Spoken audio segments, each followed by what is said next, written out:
कर्मों के अनुसार हुआ है। हिरण्याकश्यप को क्रोध आया, अपनी पत्नी कयाधु से कहा इसे अभी हलाहल का पान करा दो। देवी कयाधु ने समझाया, लेकिन प्रहलाद पर तो भक्ति का रंग ऐसा चढ़ा मानो अब जीवन पर्यंत उतरने का नाम नहीं ले रहा है। माता को भी सीख दी, माँ दुनिया के झंझटों को छोड़ो, भगवान के चरण का चिंतन कर। देवी कयाधु ने हलाहल लगाया, प्रहलाद ने अपने होठों से लगाया। कहते हैं हलाहल का पान कर गए प्रहलाद, लेकिन भगवान ने उनकी रक्षा की। जाको राखे साइया मार सके ना को, बाल न बाका कर सके चाहे सब जग वैरी हो। जिसकी रक्षक मेरे गोविंद है, उसका कोई बाल बाका नहीं कर सकता। हिरण्याकश्यप ने जाना देवी कयाधु माँ है, कहीं माँ की ममता जागृत तो नहीं हो गई। उस प्याले को मंगाया, अपनी दांत से उसका आचमन किया। वो बेचारा बिना कुछ कहे सुने सीधा प्रभु धाम चला गया। हिरण्याकश्यप ने पहाड़ से नीचे प्रहलाद को फेंका, भगवान ने वहां भी रक्षा की। नागों के आगे डाला, नागों ने भी विष का त्याग कर दिया। समुद्र में फेंका, वहां भी मेरे प्रभु ने प्रहलाद की रक्षा की। कहते हैं मारने वाला है भगवान, बचाने वाला है भगवान।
वाला है भगवान, बचाने सब वही करता है।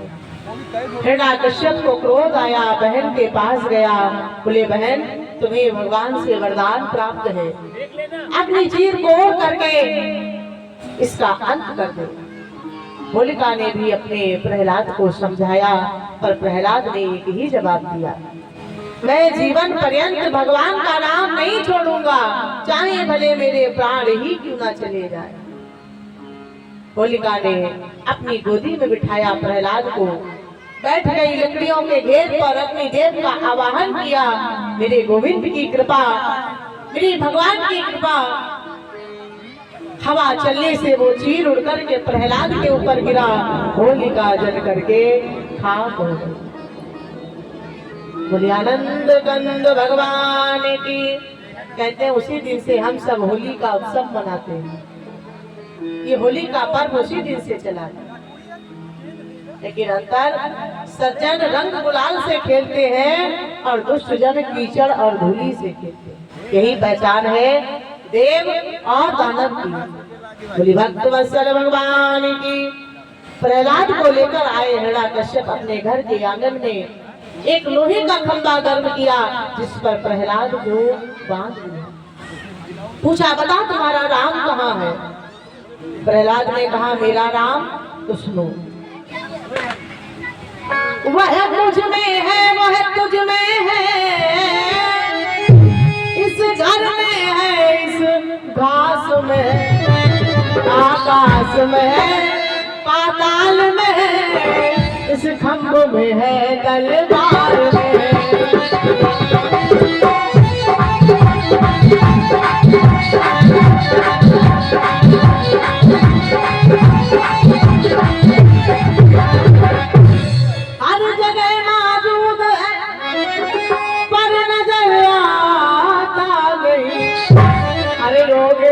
साधन के बिना कोई उसे पाता नहीं।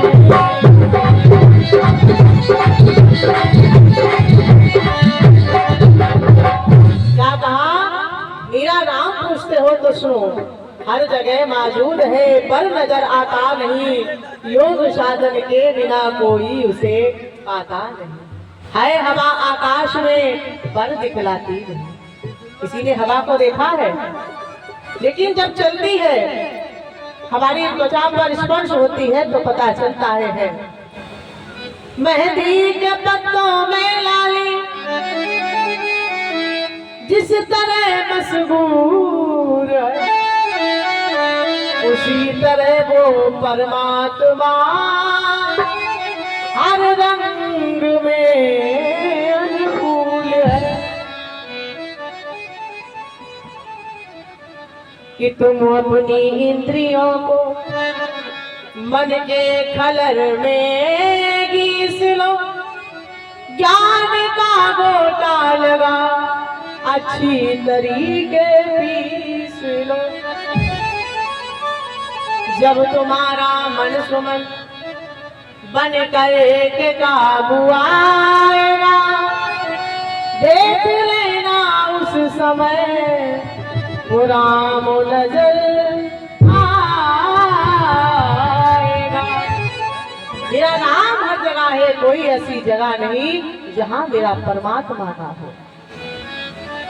मेरे अंदर है, तुम्हारे अंदर है, इस घर में है, इस पृथ्वी में है, आकाश में है। और पिता, तुम्हारे हाथ में लगी तलवार में भी परमात्मा है। जिस खंभ से मुझे बांधा है, इसमें भी हरि है। जो ही सुना खंभ में परमात्मा, लगाया मुष्टि का प्रहार, खंभ दोनों तरफ से फट करके गिरा, मेरे प्रभु का प्राकट्य हुआ। बोली नरसिंह भगवान। नरसिंह भगवान का संपूर्ण शरीर मनुष्य का है, शीश शेर का है। दोनों ने थोड़ी देर खेल खेला, पर भगवान के आगे किसका बस चलता है। उठाया हिरण्याकश्यप को, अपनी गोदी में रखा। बोले याद कर अपने वरदान को। क्या मांगा था? बोले ना दिन में मरूं ना रात में, तो देख ना दिन है ना रात है, संध्या का समय है। क्या मांगा? बोले ऊपर मरूं ना नीचे, तो देख ना तू ऊपर है ना नीचे, मेरी गोदी में है। और क्या मांगा? बोले मुझे मारने के लिए किसी अस्त्र शस्त्र का प्रयोग ना हो, तो देख मेरे पास ना अस्त्र है ना शस्त्र है। मैंने ये भी मांगा था, ना मैं नर से मरूं ना पशु से, तो देख ना मैं नर ही हूँ ना मैं पशु हूँ। और क्या मांगा था? बोले 12 महीनों के अंतर्गत भी ना मारा जाऊं, तो देख ना 12 महीना नहीं है, मैंने तेरे लिए ही एक अधिक मास का निर्माण किया है। बड़े बड़े नाखूनों से पेट को चीर दिया, अतनियों को निकाल करके देखते हैं कहीं कोई भक्त अंश तो नहीं है जिसका अहित हो जाए। ये दृश्य देखा आकाश से देवताओं ने भगवान के क्रोध को, किसी की क्षमता नहीं है भगवान के आगे आए। माता लक्ष्मी से प्रार्थना की, माँ भगवान के क्रोध को शांत कीजिए। माता ने कहा मैं नहीं जाऊंगी। बोले कारण? बोले हमारे बड़े खड़े। देवताओं ने कहा माता वहां कोई बड़ा नहीं है, एक छोटा सा बालक खड़ा है। मैया ने कहा मेरे प्रभु कहते हैं मैं हूँ भगतन को दास, मैं हूँ भगतन को दास, भगत मेरे मुकुट मणि, मैं हूँ भगतन को।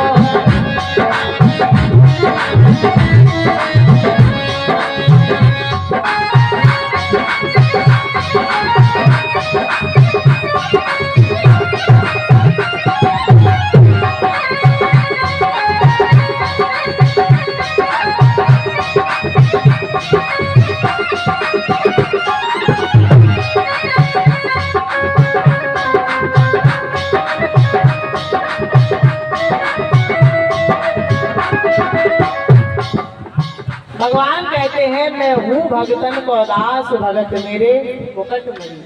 मणि कहाँ लगती है? बोली मुकुट पे। मुकुट कहाँ रखा जाता है? शीश पर। इसलिए मैं नहीं जाऊंगी। आखिर में प्रहलाद ही ने आकर के भगवान के क्रोध को शांत किया। भगवान ने पिता के राज्य को दिया, तत्पश्चात ये वरदान दिया, आज के बाद मैं तुम्हारे कुल में किसी का वध नहीं करूंगा, किसी का मोक्ष नहीं करूंगा। बोले भक्त वत्सल भगवान की। श्री सुखदेव जी महाराज ने अपनी चर्चा को श्रवण कराया।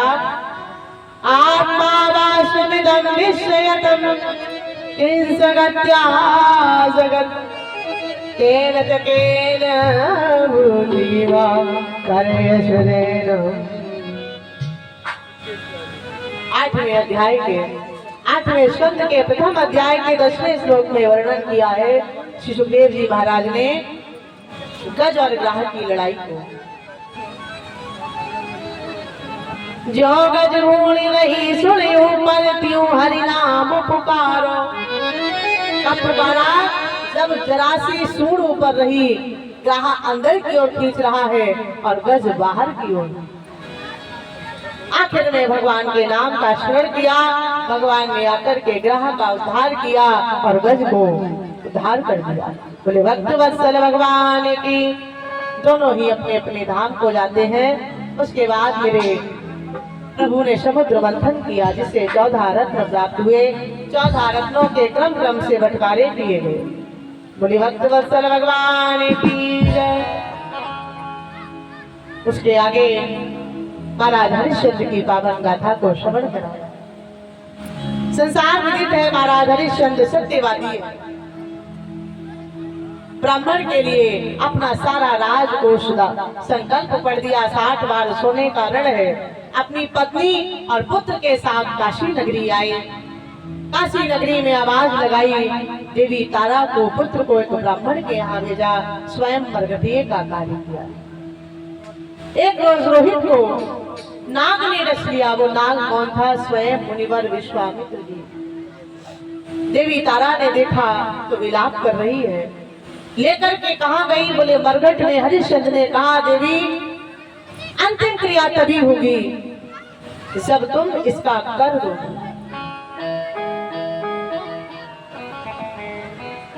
अंतिम कर के बिना तुम इसकी मिट्टी का अंतिम संस्कार नहीं कर सकती हो।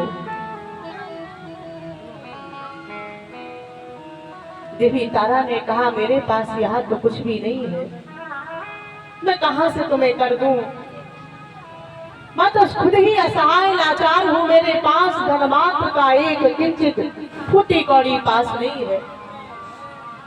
हरिश्चंद्र ने कहा देवी मैं मजबूर हूँ, लाचार हूँ। कहती है ओ आसमान वाले, भगवान को पुकारती है।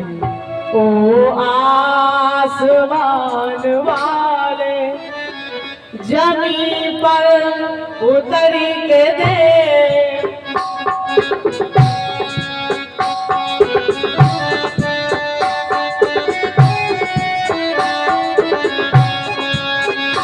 होती है क्या जुदाई तू भी बिछड़ के देख।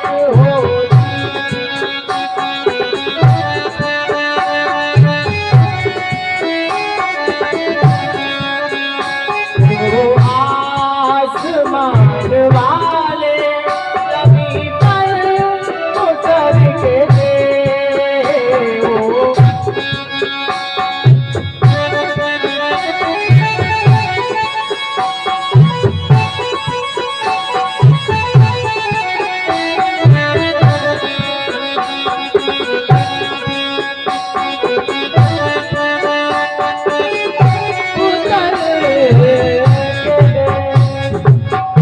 आकर के तो देख मनुष्य का जीवन कितना मुश्किल है, दरा पर जीना। मेरे नाथ आज मुझे दुविधा से